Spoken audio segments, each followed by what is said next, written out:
Good evening, everyone. Welcome to the Algonquin College Speaker Series. My name is Jamie Bramberger. As Canada celebrates its 150th anniversary, our speaker series has been focused on Canadian history.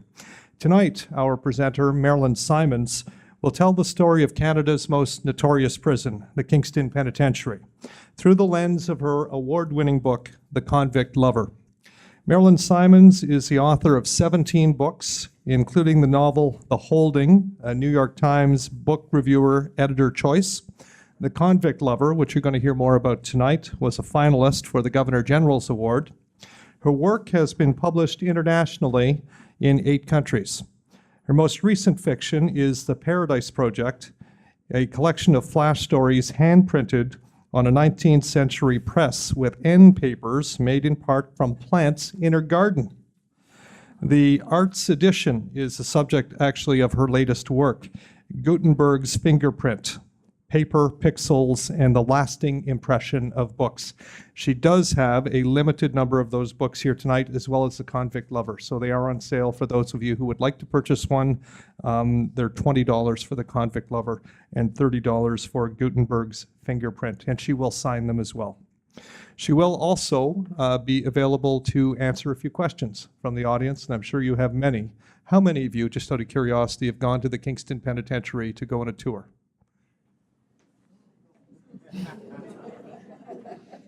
Trust me, you'll want to go after tonight. So here's the story you're going to hear about tonight. In 1987, after moving into an older home in Kingston, Merilyn discovered a cache of letters in the attic. They were written to a 17-year-old girl in the village of Portsmouth, just outside Kingston, from a convict in Kingston Penitentiary, a young man from Renfrew, who was part of a gang of petty thieves who actually terrorized the Ottawa Valley in the early years of the last century. Intrigued by the clandestine relationship of Phyllis Halliday, that's the young woman, and Josie Cleroux, the young convict, and by the forbidden world of Canada's oldest and most notorious prison, Simon spent the next 8 years researching and writing the story that became The Convict Lover. It's now an international bestseller, an inspiration for 2 Canadian stage plays. And this, now the 30th anniversary of her attic discovery, Merilyn will share this unique correspondence for an inside look at Kingston Penitentiary in the year leading up to Canada's first prison riot. And again, following the presentation, Merilyn will answer any questions that you might have about the book, about the story you're about to be told, or about the Kingston Penitentiary. So please welcome to the Algonquin College Speaker Series, Merilyn Simonds.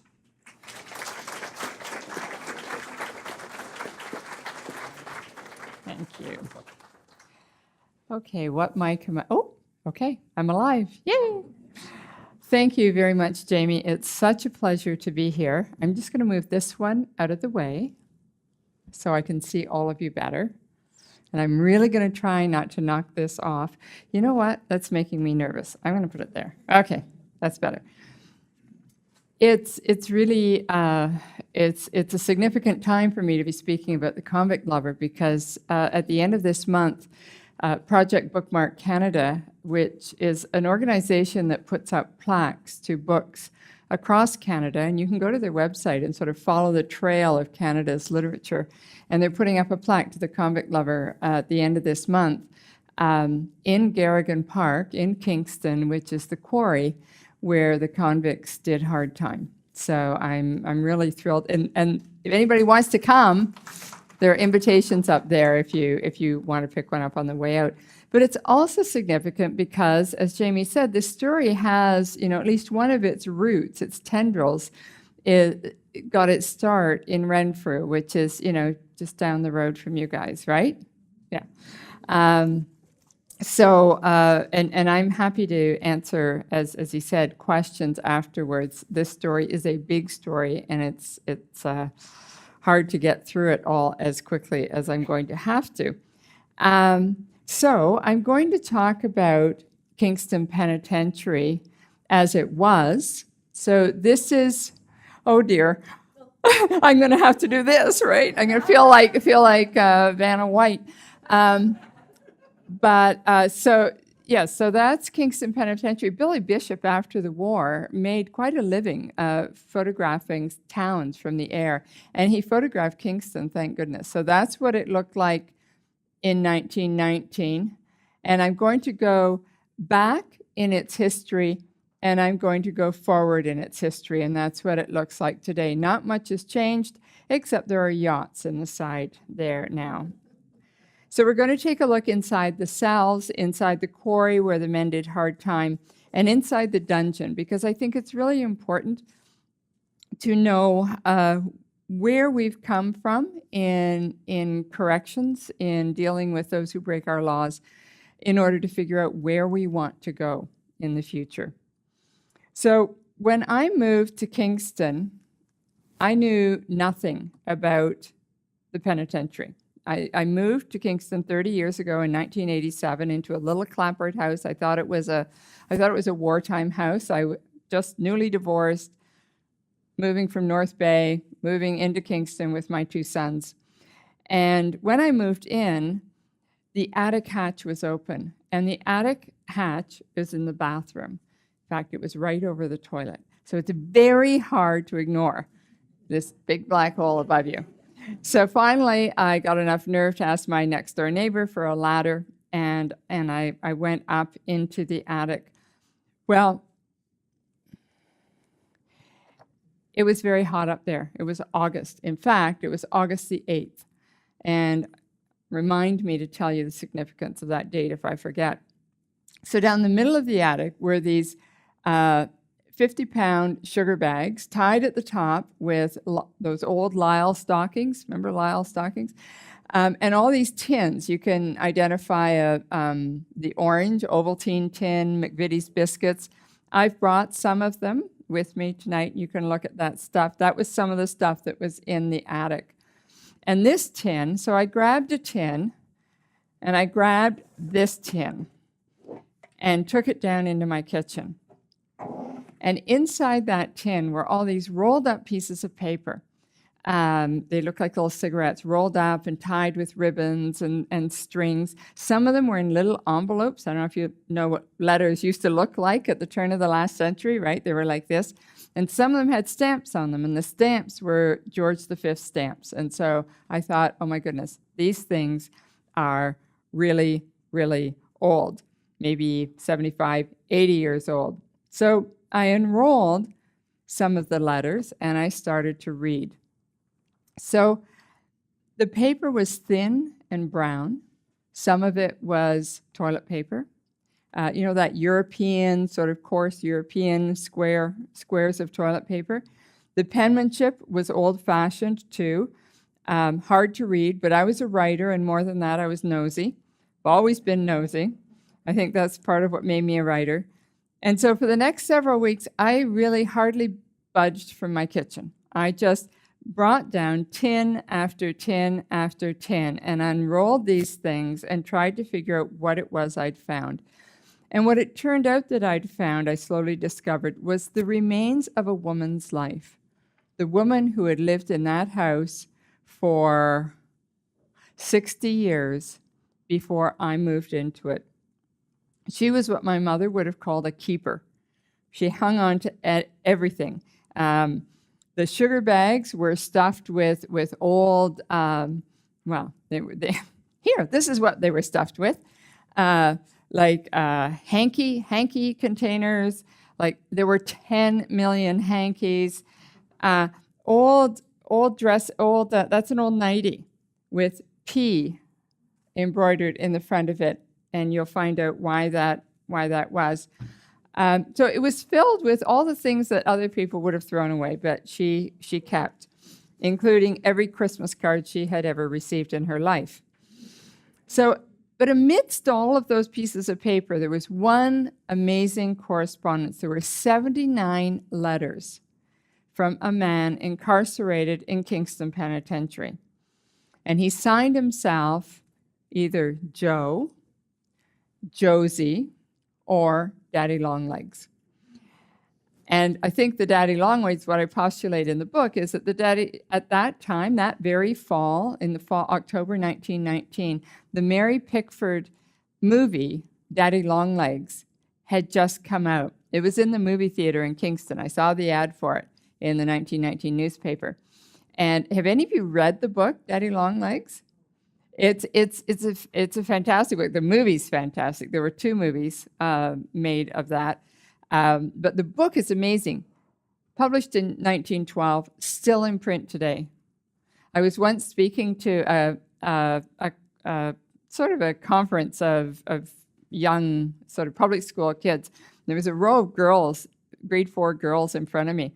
And when I mentioned Daddy Longlegs, they all went, "Ah!" Because that's what they were reading.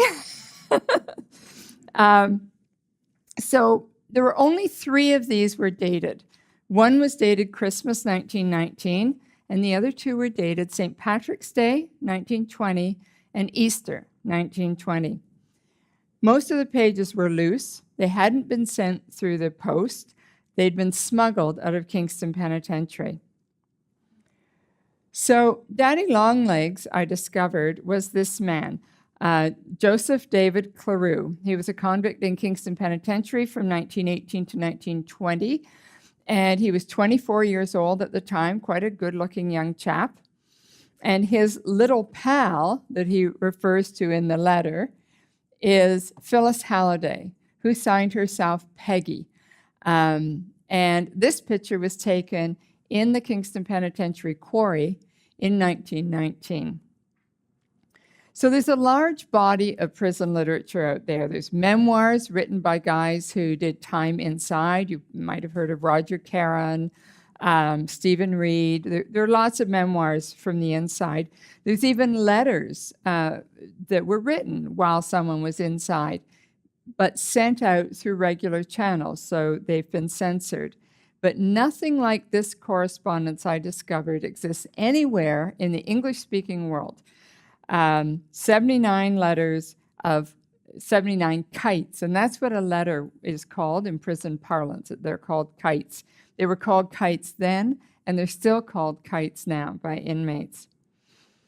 So this collection of kites did what no other correspondence has done that is available to the public. And that is, they describe penitentiary life as it was being lived on a day-to-day basis, and more specifically, life in Kingston Penitentiary, which was Canada's first and oldest prison.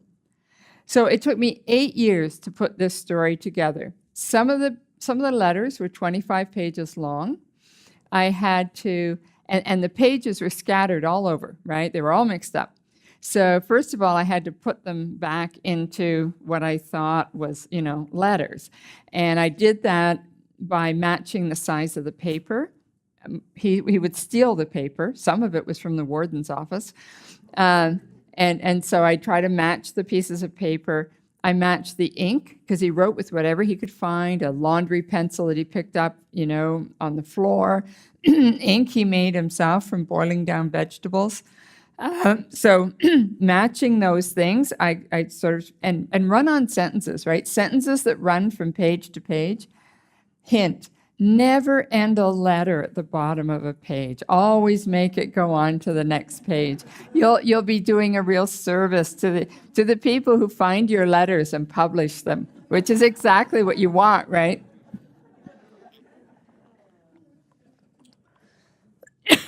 So it took me 8 years doing that. The other thing I did was I stopped receiving any media from contemporary life. No television, no radio, no newspapers, no magazines, nothing. And I went to Queen's Archives every day, and I read the newspaper for that day in 1919. And I made note of everything, weather references, the day the first robin appeared, planes flying overhead, because there's a lot about Billy Bishop, any prison news. And that really helped me, because one of the things he says in his letters is like, I saw the first robin today. So I could sort of position that around the time it was seen. Another one was, this is the 3rd Friday in a row it's rained. That only happened once in that year. So that one got fixed, right? So, and then the stories within the letters that, like around Christmas time, the build up for Christmas and the build up after. So those things helped me put them together over time in what I think was more or less correct. Yeah, it's a bit bright in here. I don't know how well you can see that, but Phyllis lived in Portsmouth Village. And this is a map that it's also in the front of the book. I have to go one way or the other. Sorry. I'll come over there later. So that's the prison. And this is the main street that comes out of Kingston. If you go up this street, I can't reach that far, but if you go up this street, can you see there's sort of a blank space up there? Am I in the way? There's a blank space up there. That's the prison quarry. And that's the route the convicts took. They came down here. Actually, I think, I need to see it. Yes, okay, yeah. They came here and they went up there. Can you see sort of a round circle, kind of right above my finger? That's too far up. Can you guys see? Do you need? Okay, good. That's where Peggy's house was. So that's where her family lived, and one of the convicts would be designated to get water at the pump in the back of their yard. And that's how the correspondence started. He dropped a note. I don't have the first letters, but enough information comes out in the letters that I'm pretty sure that's how it worked. Now, she and her family lived in that house until 1928. In 1928, they sold their property to Kingston Penitentiary. Their house was torn down, and that property was leveled and quarried for stone, and that stone built the prison for women. So I always thought that was quite an irony. The third person in the story is Brigadier General William St. Pierre Hughes. Now, he was the brother of Sam Hughes, who you may know from the First World War. Sam Hughes was the guy who was running the First World War for Canada. Hughes, Brigadier General William St. Pierre Hughes, he actually worked in Kingston Penitentiary before the First World War. He was the chief keeper. And he was under the infamous Daniel O'Leary, who was the deputy warden. He was a very cruel and corrupt man, and Hughes brought accusations against O'Leary that actually prompted one of the biggest royal commissions of inquiry into Kingston Penitentiary. When he returned from the war, O'Leary was still there, and he was appointed the first superintendent of penitentiary, so he was now O'Leary's boss. Hughes was a visionary reformer. He's one of those rare people who comes along. He made a list of reforms that he wanted to see in the prison. And I'll tell you how that turned out, as it often turns out for visionaries. But he wanted to bring change, and change in a prison especially, which is a closed society, comes very slowly and with great struggle. And what I realized once I found Hughes and started reading news reports is that the 10 months of this correspondence between Peggy and Daddy Longlegs was the 10 months leading up to the very first riot in Kingston Penitentiary. And that riot was over the quality of the food. So early on, I found a mugshot of Daddy Longlegs. But short of that, I was able to find out very, very little about him. These letters are a lot like emails. These two people were creating themselves for each other, right? I always say that the most fiction in this book is in the letters, not in the suppositions that I was able to make. He claimed 3 birthplaces, one of which was Renfrew. He used 4 different names. I searched census records, death records, couldn't find him anywhere. Just before publication, I ran an ad in all the newspapers of the places where I thought he might have gone when he left the prison. And I got a phone call from a guy who said, "Hello, my name is Joseph Cleroux." And I just about fainted. And he was living in Windsor, which was one of the places where I'll call mine Josie, and this other guy, Joseph. And this man never knew his father, but he said his father had spent time in Kingston Penitentiary. And he knew because when he went off to the Second World War, his aunt said, well, don't get into any trouble. Don't land in prison like your dad. So ever since then, he'd been trying to figure out what happened to his father, and the prison wouldn't tell him. So I said, well, I have a picture of your father. I know every time he was in prison, because I kept bumping up against this other name. Clearly not my guy, different height, different scars, different everything. But he was going in and out of the prison all the time, for all the years that I was searching. So it turned out, because, my new best friend, he took the information I gave him and he went and researched his father and found that his father was the uncle of the man in this book. And the two of them were loosely known as the Cleroux Gang. They were not horrible criminals. They stole ice cream off of stoops, and they stole cigars out of the general store, and they were more nuisance crimes. But in those days, if you so much as stole a loaf of bread, you could end up in Kingston Penitentiary. There was no separation of convicts. Someone who was a triple murderer would be standing beside, would be in the cell next to a 15-year-old kid who'd stolen milk. So this was one of the things that Hughes wanted to change. So Josie, it turned out, was from Renfrew. That actually was his birthplace.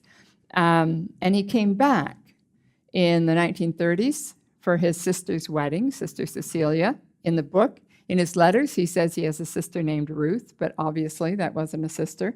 But only family could visit. So this person named Ruth was claiming to be a sister. He also came back in the 1940s for his father's funeral, but his mother died in 1952, and he didn't come back. He wasn't listed in the newspaper. What are we going to do now that there's, hardly any newspapers left? We won't be able to know who comes back for the funerals, right?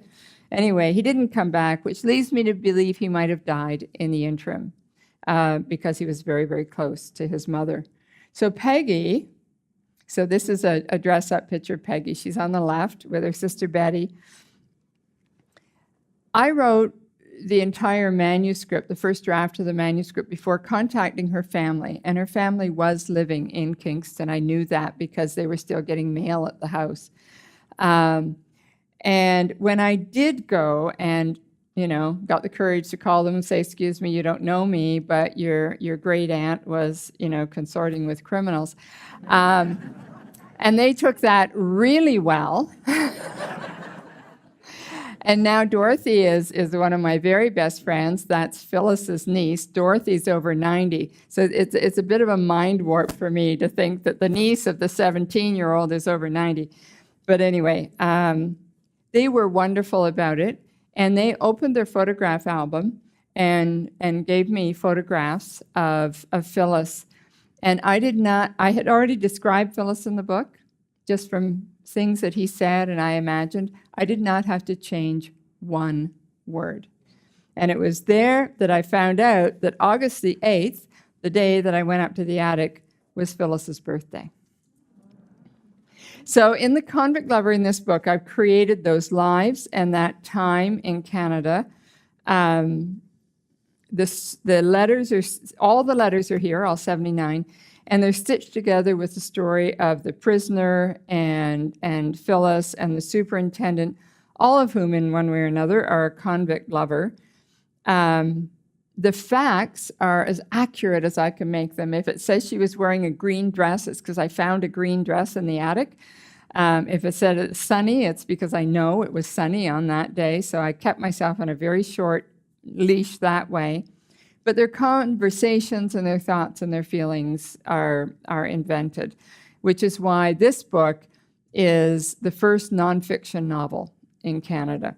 It's sort of a new kind of a hybrid. So as well as telling the story of those two people, I tell the story of the penitentiary. So this is an etching from very early in the construction of the prison. The prison was started in 1834. Some cells were done by 1835.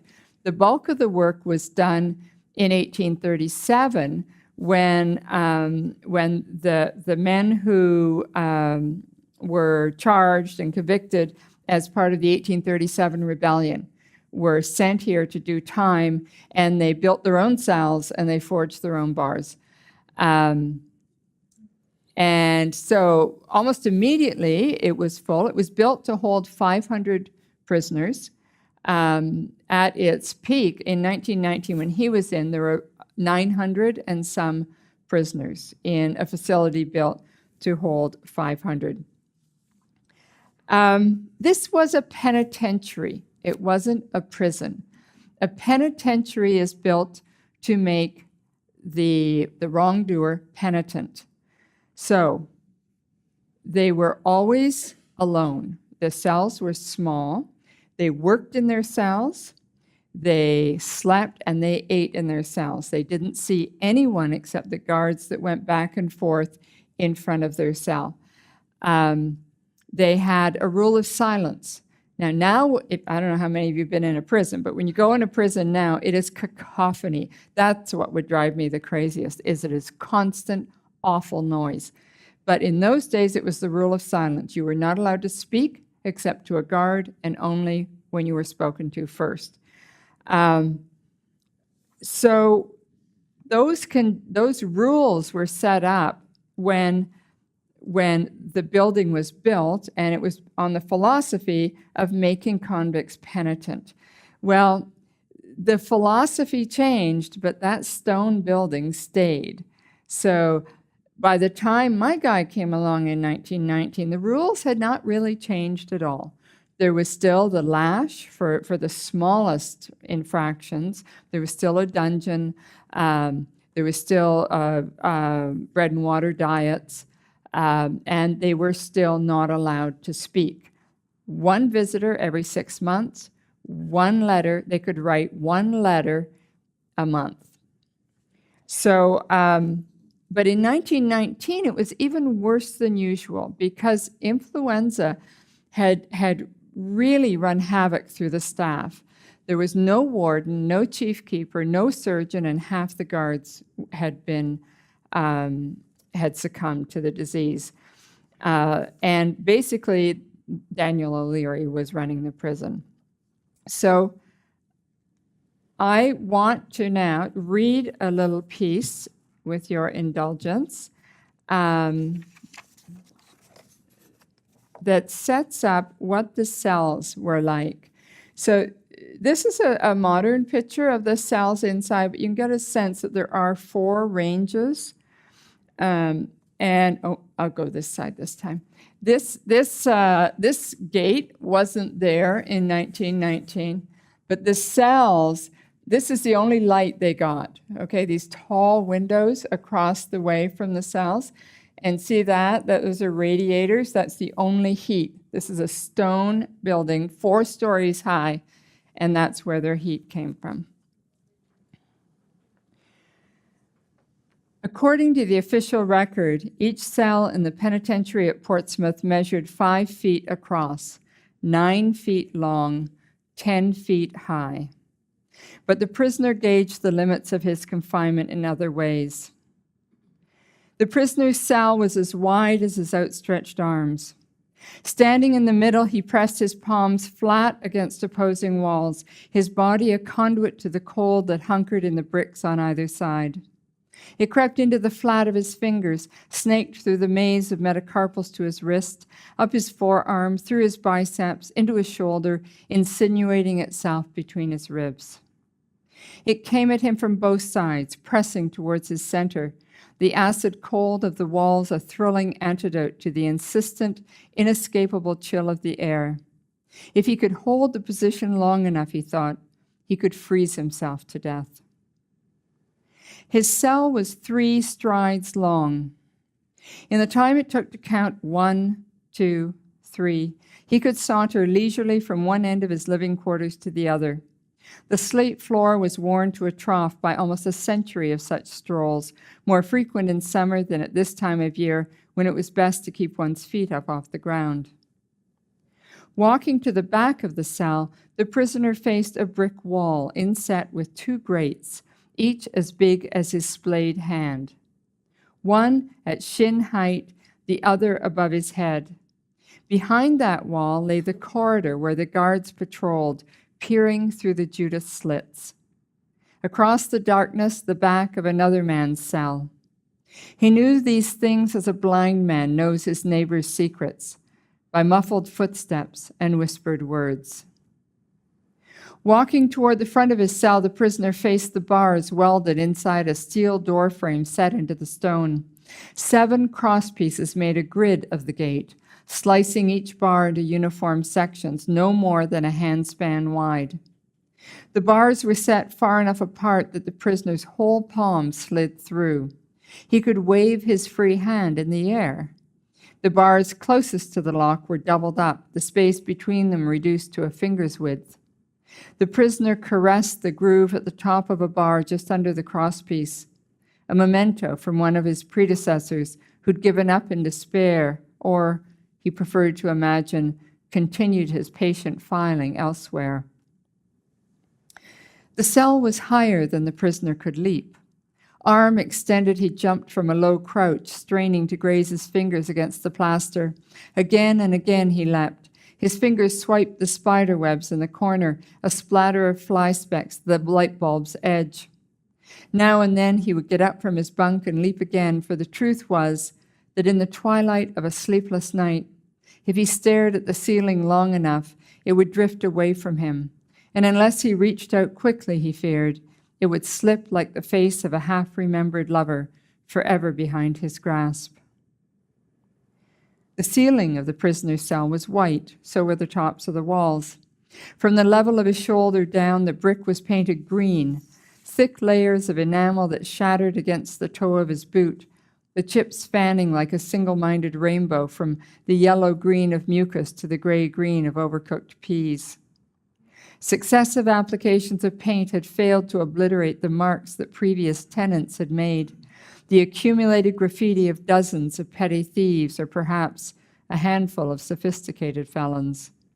Numbers and dates were etched into every surface within reach, some only faint impressions, other gouged so deeply they would never be erased. The year one man came in, the date another one was released, the length of sentence after sentence spelled out in years and months, but mostly days.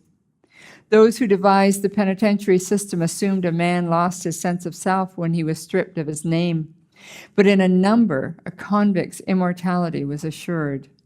At Kingston Penitentiary, there had only ever been one B-16, one F-327.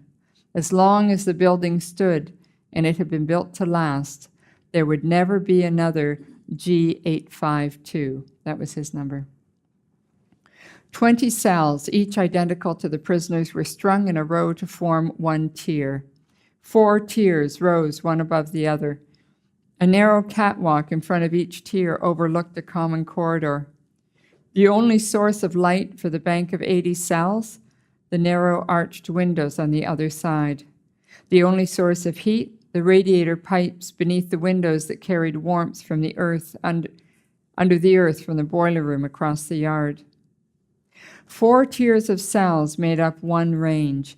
2 ranges back to back, joined by the spy corridors, filled one cell block.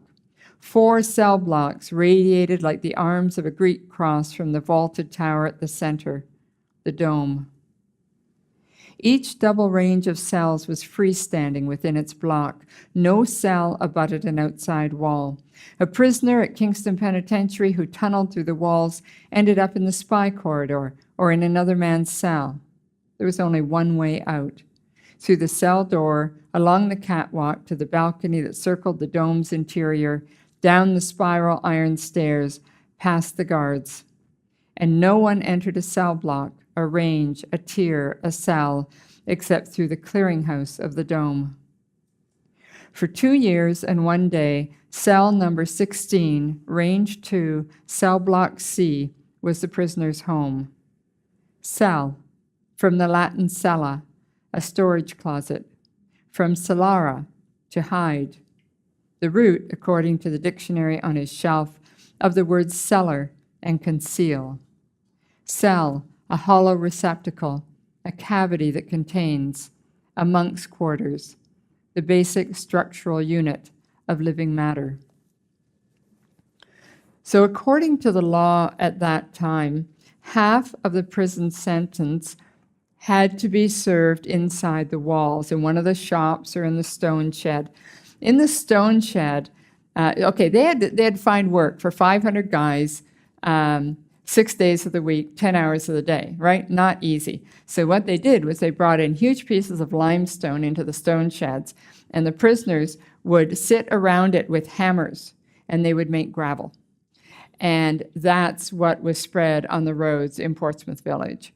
And if they, had made all the gravel that was needed, they would stockpile it in the yard in piles, and they would set the prisoners to work with wheelbarrows, moving it from one corner to another corner and back again, because they had to find work for them to do. They also carved a lot of the sills and lintels in the buildings in Kingston. So if you look at those beautiful limestone buildings, a lot of the finish, detail work was stone carved inside Kingston Penitentiary. So once they'd served half their sentence, they were allowed to work on an outside gang, the quarry gang or the farm gang where they grew the prison food. The labor was hard, but of course it was, you were outside, you could see people. These guys hadn't seen people for the first half of their sentence other than guards. And of course, it presented certain opportunities. So I'm going to read the little bit at the beginning of the book when he first gets out.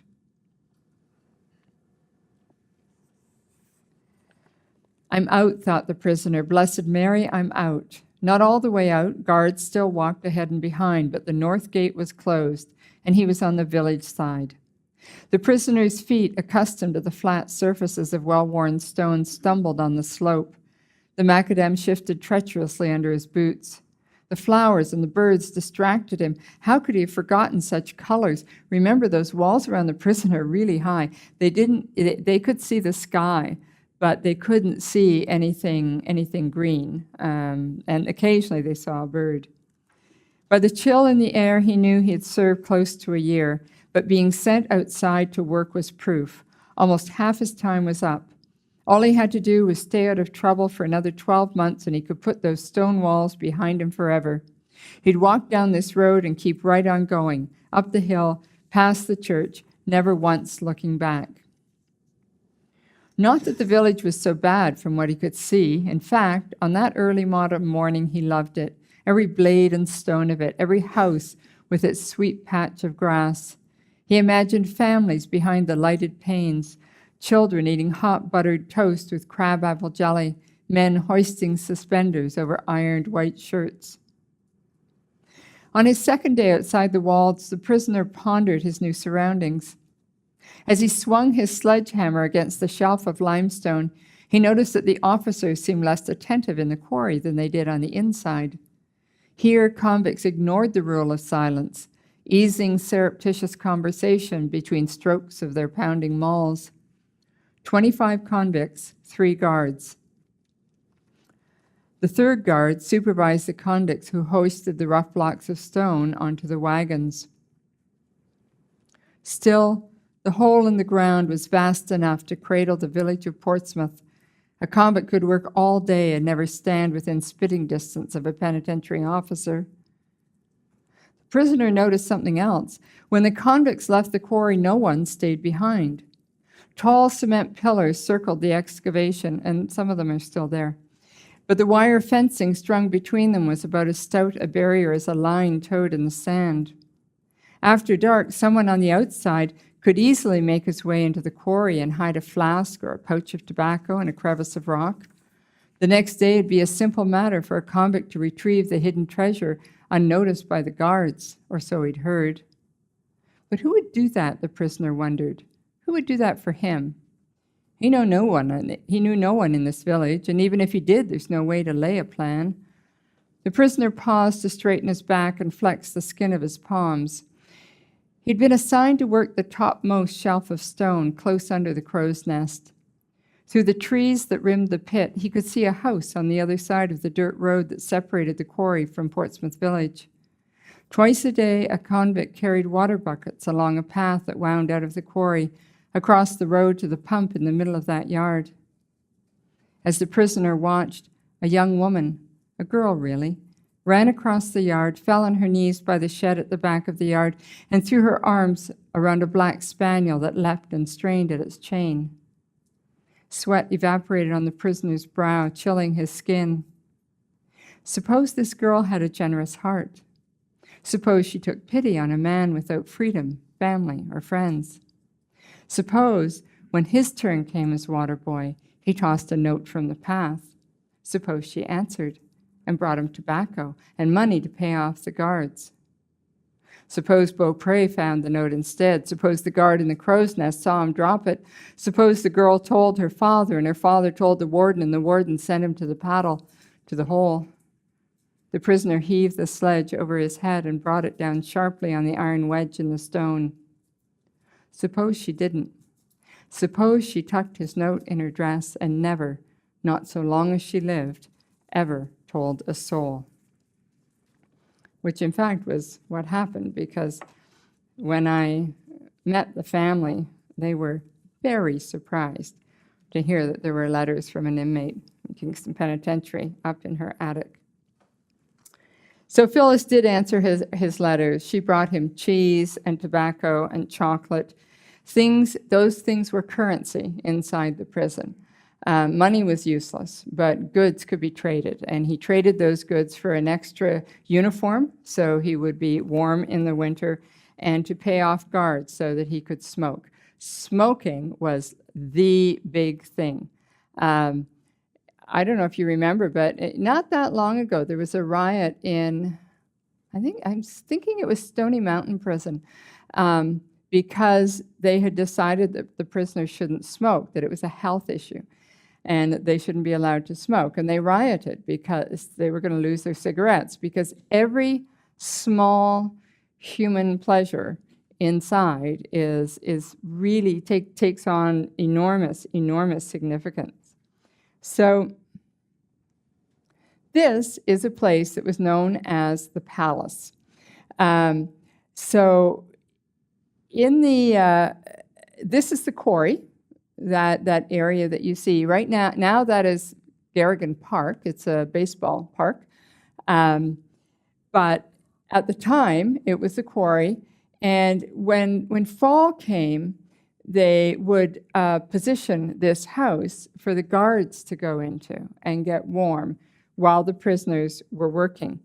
So he wanted to set a new plan. They started out by hiding things in the rocks. And honestly, the rocks in the quarry in Portsmouth, it was sort of like a grocery store, because I talked to people in Portsmouth, and it was like every family had a story of how somebody in their family had hid things in the rocks for the convicts who came to work in the rocks. But he wanted a more secure connection, a better place. So this is how he sorts that out, or how I imagine he sorted that out. It was time the prisoner decided to make the next move. He was tired of procuring contraband from the guards, of paying their price and towing their line even when he broke the rules. The exchanges with the girl had gone without a hitch.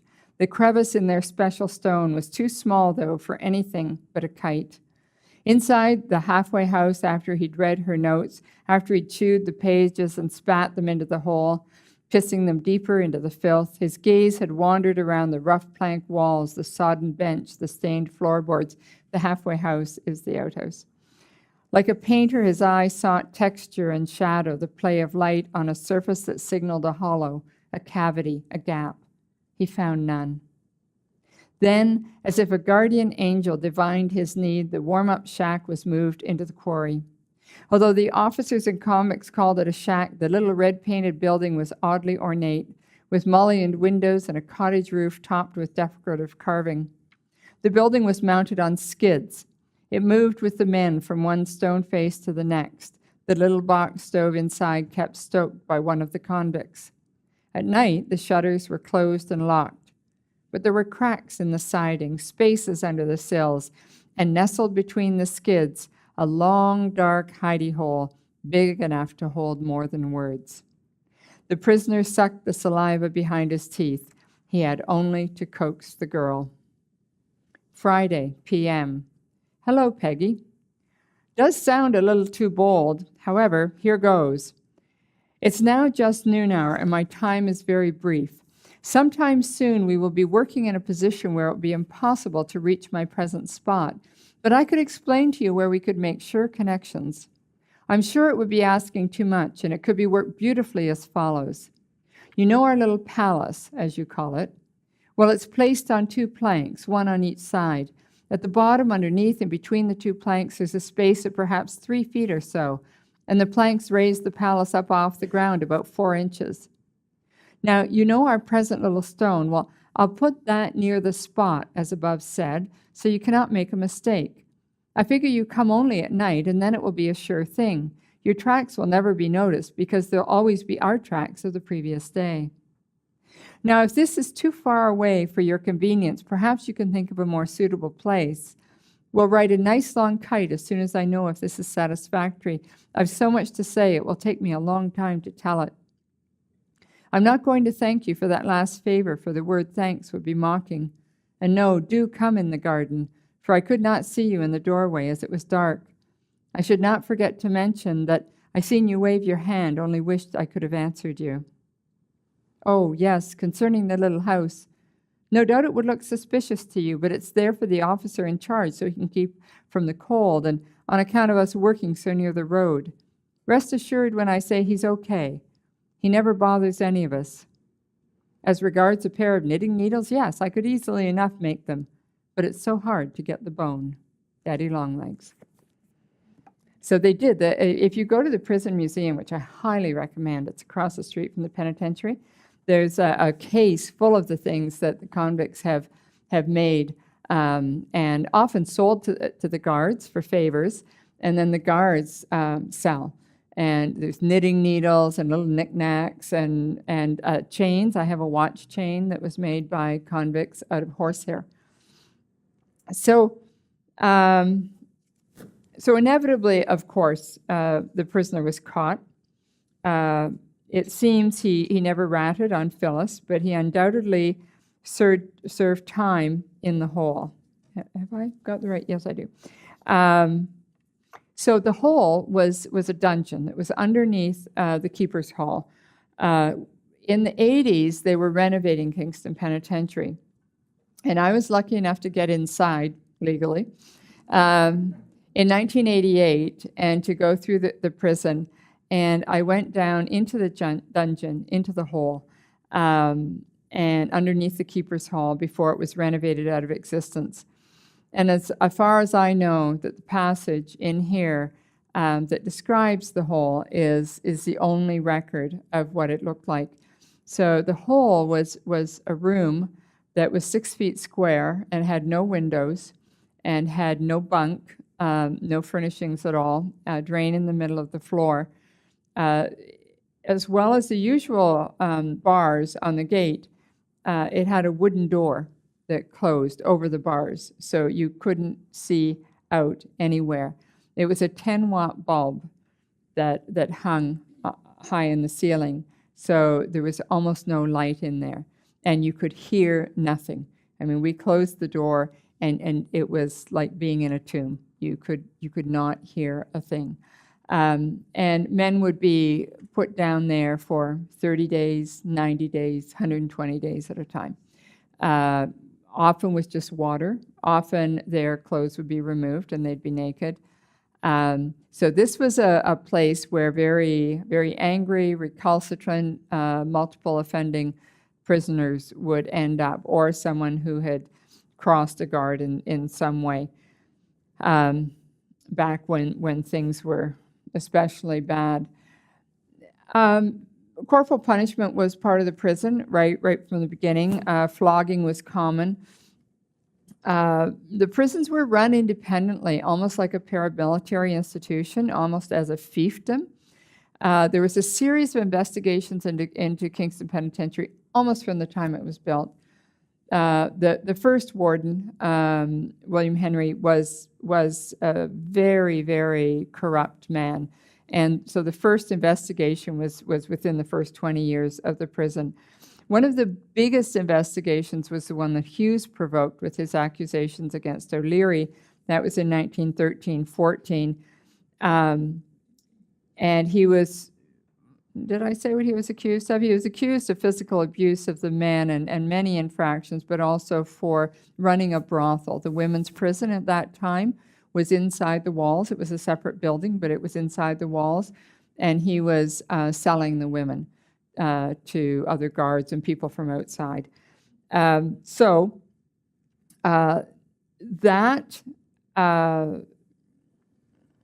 Most of what I describe in the prison is taken from that document. That Commission of Inquiry in 1913-14 was the first time inmates were allowed to testify. It's a 1,300-page transcript on onion skin, and that was an enormous resource for me. And this was the other one. Oswald Withrow was a Toronto physician who was in Kingston Penitentiary at the same time as my guy, and he was in for performing an abortion. And when he came out, he wrote this about, he worked in the hospital. There was a small hospital inside the prison. He worked there. And this was a huge bestseller because for the first time it gave the public a glimpse of conditions inside the prison. When Hughes became superintendent, he drew up this list of reforms, including things like changing the language from convict to inmate. That was William St. Pierre Hughes. Stop shaving prisoners' heads. Get rid of those uniforms. Did you notice the uniforms? How these big garish sort of houndstooth check? That was in purple and brown. And to create uniforms that were a plain navy blue, to provide education, and most important, and stop corporal punishment, but most important, to create a categorization system so that prisoners would be separated according to the severity of the crimes that they had committed. Hughes worked 39 years in the prison system, and I think 6 of his recommendations had been instituted by the time he left in the 1930s. There was riot after riot after riot. The one in here is the first one, but there were many, many more. Many were instigated in the 20s and 30s by socialists and communists who were, communism was illegal at that point. So they ended up in prison. And one fellow who you might know is Tim Buck, who was the leader of the Canadian Communist Party for a couple of decades, I think. And he was in Kingston Penitentiary from 1932 to 1934 on a charge of sedition. And there was a big riot in 1932 that many people feel was a cover for an assassination attempt on Tim Buck. The most destructive riot, of course, is the one that many of us know about. It was the 1971 riot. It lasted 4 days, and the army had to be called in to quell it. Inmates and guards were tortured. 2 inmates died. This event finally provoked reforms. Corporal punishment was removed, but I think, to my mind, one of the most important things that happened was that after that they started categorizing prisoners, and we have the system that we have now was developed of minimum, medium, and maximum security facilities, so that the transfer of information and the violence against certain types of prisoners and the kind of hierarchy of offenses was broken down somewhat. As we all know, it's the dangerous prisoners who get into the news, right? James Donnelly from the Black Donnellys, the Black Donnelly gang that sort of terrorized the London, Ontario area in the 1850s. He spent time in KP at about the same time Grace Marks, if you've read Alias Grace. Grace Marks was in the prison for women at that time, serving her sentence for murder. Red Ryan was in at the same time as my guy. He was a Toronto gangster in the 1920s. He was quite a romantic fellow, quite handsome and, bon vivant. He was a poster child for prison reform. He had a radio program on CFRB. And while he had that program, he was still continuing his gangster activities once he got out, and actually murdered a couple of guys. And eventually he was gunned down in Sarnia. And of course, there's escapes. This prison was never meant to be an Alcatraz. Lake Ontario's right there. Maybe they forgot that water freezes in the winter, and it's only 11 miles over to the States. And so, guys went out. The prison museum has some great exhibits. There's a stack of trays, like cafeteria trays, a stack. They're glued together and then carved out, and somebody went out with the cafeteria trays. There's just any number of, let's face it, these guys are entrepreneurial. They're failed entrepreneurs, right, because they got caught. But mostly they're schemers, right? So you're not going to stop them scheming just because they're in prison. Another very famous one was Tyco, whom you might remember in 1999. He was put into KP for escaping from 3 other prisons. And of course, as soon as he got to KP, he escaped from KP as well. And the police tracked him down to an apartment in Toronto, a basement apartment, and during the negotiations to try to get him to surrender, he shot himself. Last year, Judith Thompson took the Tyco story and the Convict Lover story and wrote a play that incorporated the 2 of them, and it was called Hot House. I worked on it with her like in the early stages, but then I wasn't in the country when it was shown, so I didn't get to see it. But for the 90 to 150,000 guys who lived in that prison over the 1834 to 2018, 180 years that it was in operation, this was simply home. It's where they ate, it's where they slept, it's where they missed their families and their loved ones, it's where they yearned to get out, where they schemed to get out, either to start over or turn over a new leaf or do it all again. And I think that's what makes The Convict Lover such a significant and poignant story, because Josie, Cleroux, and Phyllis Halliday were very ordinary people. And I'm so happy that I found their letters, because for them, those letters were a lifeline. No matter what he had done, it was a very rare source of human contact for him. And it humanized him in a way that those walls and those punishments never could. And for her, she was a 17-year-old girl stuck in small-town Canada. And more importantly, this was the year after the First World War. 1,000 young men went from Kingston and 100 came back. So for a 17-year-old girl, there was no hope that she would ever be married. The ones who did come back were in pretty bad shape. So she went out and she bought herself a ring, a little diamond ring, which I have here, so that she could wear and say that, she had a betrothed somewhere. And if you want, I will tell you the story of how I got that ring. Anyway, so yeah, that's another one of his letters, and that's a postcard from Kingston Penitentiary. So I would like to read one last thing, and this is his letter that he wrote to her at Christmas. And I don't want to minimize the reasons why people end up in prison. But I do want to emphasize that no matter what they've done, they're still human.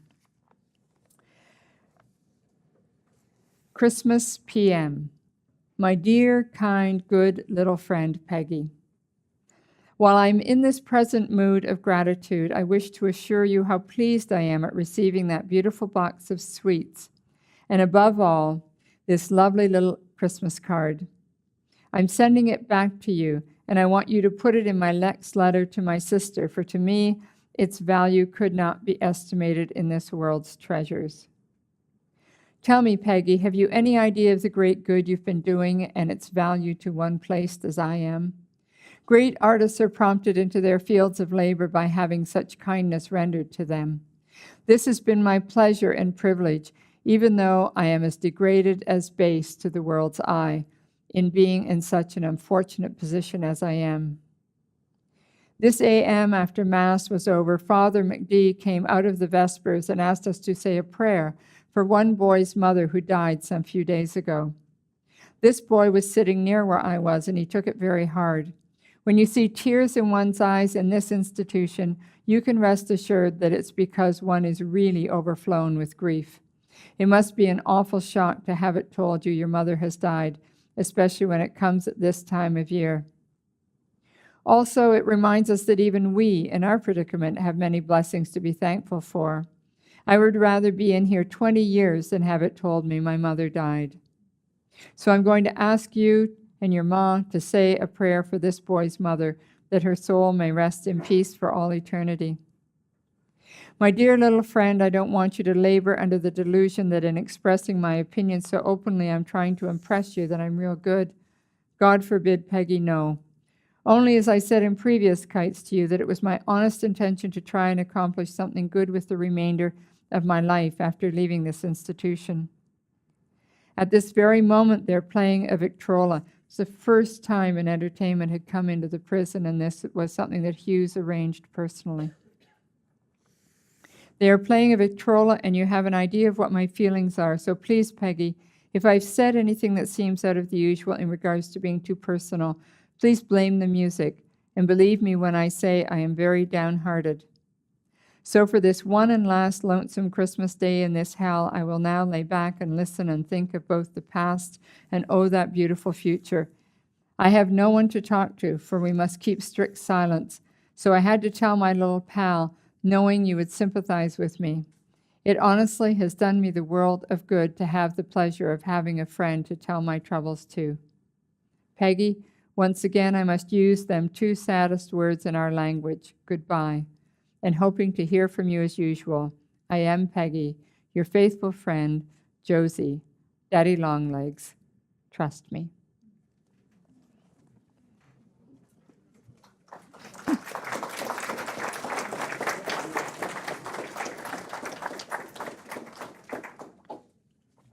So, what about the ring? You want the story of the ring? So, once I met Phyllis's niece, she knew Phyllis as an old woman. I didn't want to know the old woman. I wanted to know the 17-year-old girl. That's why I didn't meet them beforehand. I needed to write the girl first. But it was wonderful to hear what kind of a person Phyllis was. And Dorothy, actually, she had Phyllis's old Victrola. And Phyllis collected three kinds of music. Marches, she loved Sousa marches, and marches, religious music, she had many, many hymns, and prison music. So she had the prisoner's song, a song called, if you would believe it, I Want a Pardon for Daddy. Yeah, I know. I mean, everything was just like, whoa. So there have been two plays made from this book. The first one was done in 1997, the year after the book came out. And it was done as sort of a collective, and each of the actors was supposed to research their characters. So I took them over to meet Dorothy and to hear the music that Phyllis had collected. So they, played the Victrola, and it was all really great, and the actors went home. So I was hanging out with Phyllis, and she told me two things. One, she said, I said, so what did Phyllis listen to when she was alive? And she said, oh, I never heard her play it. because it was always locked. And I said, oh. And Dorothy said, yeah, the first thing I did when she died was I got the key and I went and unlocked it, you know. And she was hoping for treasure. And she said all that was in there were all these old papers, letters, you know, rolled up in little, you know, with string around them. And I said, oh, the rest of the letters, right? I said, what'd you do with them? And she said, oh, I just threw them out. Yeah. So then we listened to the music. And if you have seen a Victrola, you know there's a little brass cup where you put the used needles in on the side. Well, it was full, and Dorothy is a real neat freak. And she said, oh, I should clean that. So she lifted it up, and she dumped it upside down in her hand, and sitting on top was this ring. Isn't that amazing? Yeah.